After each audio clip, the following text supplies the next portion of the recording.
1982లో municipal గురైంది. అప్పటి నుంచి మేము ఎస్ఆర్ఎస్లో మున్సిపల్ గురై ఇక్కడికి రావడం జరిగింది. ఇక్కడ వచ్చిన తర్వాత మా గ్రామంలో ఒక్కొక్క గణపతి పెట్టాలని గత 45 సంవత్సరాల నుంచి ఒకే గణపతి ఇక్కడ పెట్టుకోవడం జరుగుతుంది. అదే అందులో భాగంగా ఒక 20 సంవత్సరాల వరకు పనిచే వాళ్ళు ఉండడంతో మేము పోయిన సంవత్సరం ఒక నిర్ణయం తీసుకున్నాం. ఆ 20 మంది డబ్బులు ఎందుకు వేస్ట్ చేసి ఆ ట్రాన్స్ఫర్ ఆఫ్ ప్యారిస్ ఎందుకు వాడాలనుకోండి మేము ఏమనుకున్నామంటే నిర్ణయించుకున్నాం గ్రామస్తులం అందరం మనం అన్ని వేసే బదులు ఒక తరగతి నాయకులు మీరు చేసుకుంటే బాగుంటుంది.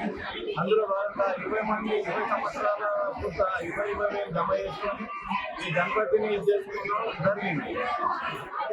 పోయిన సంవత్సరం ఈ గణపతిని ఇక్కడ ప్రతిష్టాపన చేసుకున్నాము.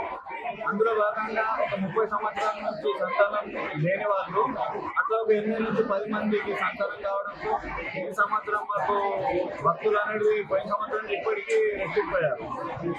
ఎందుకంటే ఆ పోయిన సంవత్సరం వాళ్ళకు సంతానం అవడం వల్ల ముడుపులు కట్టడం వల్ల కోరిక తీరడం వల్ల ఈ సంవత్సరం మా వాళ్ళు అన్నదాత రూపంలో ముందుకు వచ్చి అన్నదానం చేయడం జరిగింది.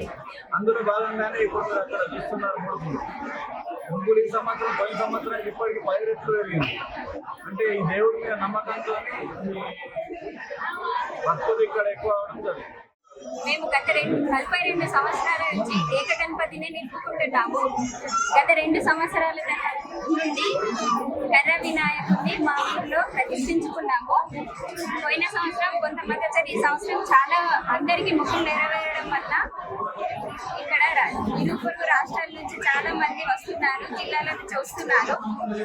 ఇక్కడ మా గ్రామ ప్రజలు అందరికీ అవసరమైనట్టుగా అన్నదానము అన్ని ఫెసిలిటీస్ ఏర్పాటు చేశారు.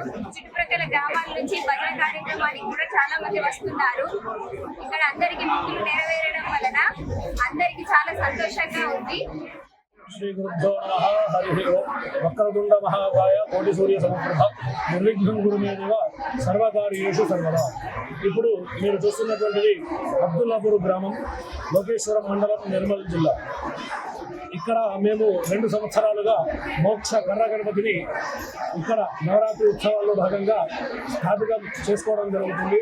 దాంట్లో ప్రప్రథమంగా ముందుగా మోక్ష గణపతి అనడానికి కారణం ఏంటి అంటే మోదుగ చెట్టు అనేటువంటిది ఎప్పుడూ శ్రేష్టమైనటువంటిది. దానికి మోక్ష కర్ర అటువంటి నామం కూడా ఉంది. దాని కొరకు మోక్ష కర్ర అని చెప్పేసి మోక్ష కర్ర గణపతిని ఈ గణపతిని మేము 2 సంవత్సరాలుగా ఆంధ్రాలో చేయించుకొని ఇక్కడికి వచ్చి ఇక్కడ పూజలు చేసుకుంటున్నాము. దాంట్లో మొదటి సంవత్సరంలో మాకు అందరి సహకారంతో ఇక్కడ అన్ని కార్యక్రమాలు, పోయిన సంవత్సరము ఇక్కడ ఒక్కరే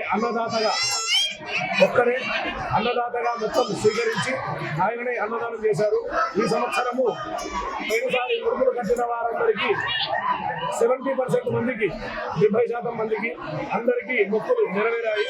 దాంట్లో అందుకని ఈ సంవత్సరం ఎక్కడెక్కడి నుంచో అన్ని జిల్లాల వారిగా ఇక్కడి నుంచే కాకుండా హైదరాబాద్, ఆంధ్ర వైపు నుంచి కూడా ఇక్కడికి వచ్చి స్వామివారిని దర్శించుకోవడం జరుగుతుంది.